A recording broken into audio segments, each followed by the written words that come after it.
Hello नमस्कार साथियों, मैं सुनील कुमार आप लोग को स्वागत करता हूं ब्राइट फ्यूचर लाइव में।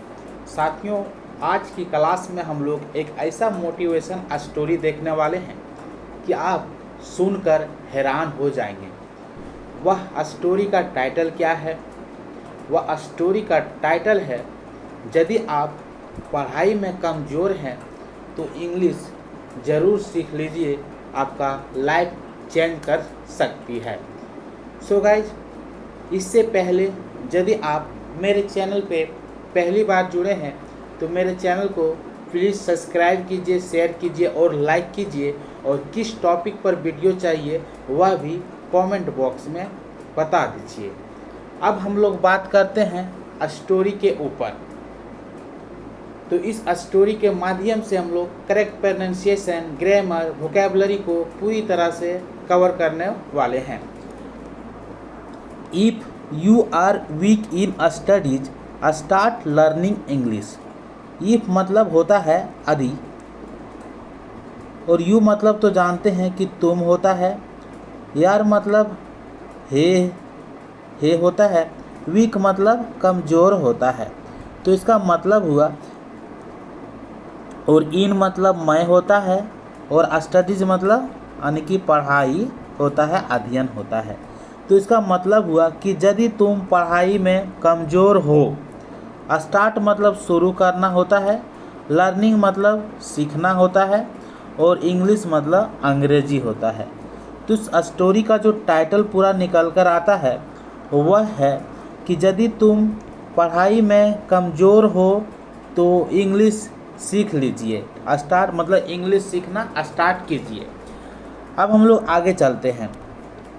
If you feel you are weak in our studies or marks are not very good. अब समझिए, इफ़ मतलब अभी डिस्कस किए थे। यदि यू मतलब तुम हो गया, फील मतलब होता है महसूस करना, ठीक है। और यार का प्रयोग कहाँ पे करते हैं? EJM आर का प्रयोग करते हैं हे के लिए, हूँ के लिए, ठीक है। जैसे कि मैं डॉक्टर हूँ तो आई एम डॉक्टर, मैं कमज़ोर हूँ तो आई एम वीक, ठीक है। इन और स्टडीज मतलब अभी बताइए अध्ययन में, और मतलब होता है या, ठीक है। और मार्क्स मतलब जो अंक होता है, और मार्क्स होता है। आर नॉट गुड नॉट मतलब नहीं, और वेरी मतलब बहुत, और गुड मतलब अच्छा, ठीक है।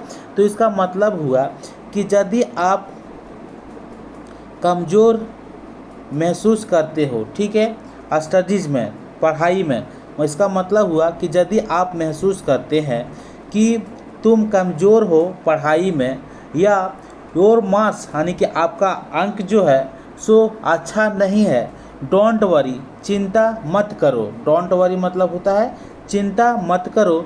यू कैन चेंज और life by learning English. You can जहाँ पे हम लोग लगाते हैं सकता है, सकती है, जैसे कि आई कैन गो, मैं जा सकता हूँ। तो इस प्रकार से यू कैन चेंज तुम बदल सकते हो, और लाइफ मतलब अपनी ज़िंदगी, बाय लर्निंग इंग्लिश इंग्लिश सीख कर। तो इस पूरे लाइन का मतलब हुआ कि आप अपना ज़िंदगी बदल सकते हैं इंग्लिश सीख कर। अब हम लोग बात करते हैं, English is not just a subject in school. So guys, इसको बोलेंगे नॉट मतलब नहीं होता है, और जस्ट मतलब सिर्फ या तो बस बोलते हैं। सब्जेक्ट मतलब विषय होती है, स्कूल मतलब विद्यालय होता है। तो English is not just a subject in school. English जो है सो सिर्फ विषय नहीं है स्कूल में, यानी कि इंग्लिश सब्जेक्ट नहीं है सिर्फ स्कूल में। It is a language. English जो है सो एक लैंग्वेज है। दैट मतलब होता है कि जो, तो फिर बोलते हैं दैट मतलब जो can open many opportunity. Open मतलब होता है खोलना, ठीक है, ध्यान से सुनिएगा। ओपन मतलब होता है खोलना, और मैनी मतलब होता है कई या तो फिर अधिक से अधिक।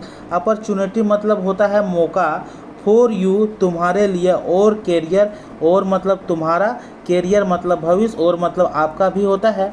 तो इंग्लिश जो है सो क्या है, एक लैंग्वेज है जो कि कई मौका खोलती है आपकी कैरियर में, ठीक है, जैसे कि स्टडीज हो गया यानी कि पढ़ाई में, एंड और इवन पर्सनल लाइफ, यहाँ तक कि आपका पर्सनल ज़िंदगी में भी, ठीक है। अब हम लोग समझते हैं learning English is not difficult. English सीखना कठिन नहीं है। डिफ़िकल्ट मतलब होता है कठिन। इफ़ यू प्रैक्टिस रेगुलरली, यदि, इफ मतलब होता है यदि, यू मतलब तुम, प्रैक्टिस मतलब अध्ययन करना, रेगुलरली मतलब रोज, आने तो नियमित रूप से, यदि आप रोज प्रैक्टिस करते हैं, नियमित रूप से प्रैक्टिस करते हैं। स्टार्ट विथ सिंपल सेंटेंस, शुरू करो, स्टार्ट मतलब शुरू करो, विथ सिंपल सेंटेंस यानी कि साधारण सा वाक्य के साथ, and use English in daily और रूटीन, और इंग्लिश को यूज करो इन और डेली, डेली मतलब आपका दिनचर्या, ठीक है, दिनचर्या रूटीन में आपका, आप दिन में क्या करते हैं उसके बारे में, जैसे कि मैं पढ़ता हूँ तो आई रीड, मैं जाता हूँ तो आई गो, इसी प्रकार से बोल रहा है कि यूज करो अपना डेली दिनचर्या में। अब हम लोग बात करते हैं इवन इफ, चाहे you have been an average और वीक स्टूडेंट, ठीक है। इसके मतलब क्या देखें, हम लोग प्रेजेंट परफेक्ट टेंस में क्या लगाते हैं, जैसे कि मैं एक डॉक्टर बन चुका हूँ, जैसे मैं एक डॉक्टर बन चुका हूँ या टीचर बन चुका हूँ, ठीक है, डॉक्टर बन चुका हूँ, तो इसका लिए जो स्ट्रक्चर होता है सो क्या होता है, सब्जेक्ट प्लस हैज, हैव, या तो फिर थर्ड फॉर्म ऑफ वर्ब, उसके बाद ऑब्जेक्ट, ये होता है प्रेजेंट परफेक्ट टेंस का स्ट्रक्चर। तो यदि आप इवन इफ, चाहे you have been an average a weak student, चाहे आप औसत स्टूडेंट में हो या कमज़ोर स्टूडेंट बन चुके हो, you can still become good at English. Can still मतलब क्या होता है, अभी भी, तो तुम अभी भी अच्छे बन सकते हो इंग्लिश में, बिकम गुड यानी कि अच्छे बन सकते हो एट इंग्लिश यानी कि इंग्लिश में। देखिए सब्जेक्ट है एट इंग्लिश, ठीक है, इंग्लिश तो यहाँ होगा इंग्लिश में।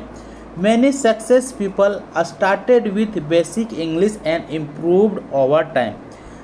मैनी मतलब होता है कई, सक्सेसफुल मतलब होता है सफल, पीपल मतलब लोग होता है, कई सारे सफल लोग जो होती है वह स्टार्ट। अब देखिए सब्जेक्ट के बाद ये क्या हो गया, यहाँ से यहाँ सब्जेक्ट हो गया, तो सब्जेक्ट आया, उसके बाद यहाँ पे देखते हैं वर्ब सेकेंड फॉर्म है, तो कई सारे लोग जो होती है शुरू किया विथ बेसिक इंग्लिश यानी कि बेसिक इंग्लिश के साथ, एंड इम्प्रूव ओवर टाइम और सुधार किया ज़्यादा समय में, ठीक है। स्पेंड एट लीस्ट, स्पेंड मतलब होता है बिताना, ठीक है, ध्यान से सुनिएगा सीख जाइएगा। स्पेंड मतलब होता है बिताना, at least 20 to 30 minutes every day reading, speaking and listening to English. So 20 से 30 मिनट हर दिन बुक पढ़ो, बोलो एंड सुनो इंग्लिश को। वॉच सिंपल इंग्लिश वीडियो, देखो जैसे कि मूवी देखते हैं, साधारण सी इंग्लिश वीडियो देखो, या फिर रीड इजी स्टोरी बुक, तो फिर जो आसान स्टोरी बुक है उसे पढ़ो। Try to speak in English with your friends and family. Try मतलब होता है कोशिश करना, ठीक है, तो इंग्लिश बोलने की कोशिश करो विथ और फ्रेंड्स, अपने फ्रेंड्स के साथ, एंड और फैमिली, अपना फैमिली के, अपने परिवार के साथ, एज मच एज पॉसिबल, जितना संभव हो सके। डोंट बी अफेयर्ड, डरो मत, ऑफ मेकिंग मिस्टेक, गलती करने से डरो मत। द मोर यू प्रैक्टिस, तुम ज़्यादा प्रैक्टिस करो, the better you will get, तो अच्छा होगा, जो तुम चाहोगे वो आपको प्राप्त होगा, ठीक है। रिमेंबर, याद करना, learning English will not only improve और स्टडी। याद करना यानी कि याद रखना कि इंग्लिश सीखना केवल आपका स्टडी में सुधार नहीं लाएगी, ठीक है, but will also make you more confident and successful in your career। लेकिन यह तुम्हें जो से कॉन्फिडेंस यानी कि ज़्यादा कॉन्फिडेंस बनाएंगे और सक्सेसफुल यानी कि सफलता बनाएगी आपका कैरियर में। इन द बिगनिंग, शुरुआत में, इसको बोलते हैं शुरुआत में, यू में फेस प्रॉब्लम, शायद सामना हो सकता है, बट विथ रेगुलरली प्रैक्टिस, लेकिन नियमित रूप से प्रैक्टिस के साथ you will start enjoying the process and feel more confidence. तो तुम स्टार्ट करो इंजॉय यानी कि आनंद लेने से प्रोसेस को, यानी इंजॉय द प्रोसेस यानी कि कुछ भी सीखने का इंजॉय लो, ठीक है। यह प्रक्रिया जो है सो आपको फील कराएगा मोर कॉन्फिडेंस, ठीक है। प्रोसेस मतलब होता है प्रतिक्रिया, फील मतलब होता है महसूस करना, मोर मतलब होता है ज़्यादा, कॉन्फिडेंस मतलब मेरे अंदर कॉन्फिडेंस। सो गाइस अब हम लोग मिलते हैं नेक्स्ट वीडियो में।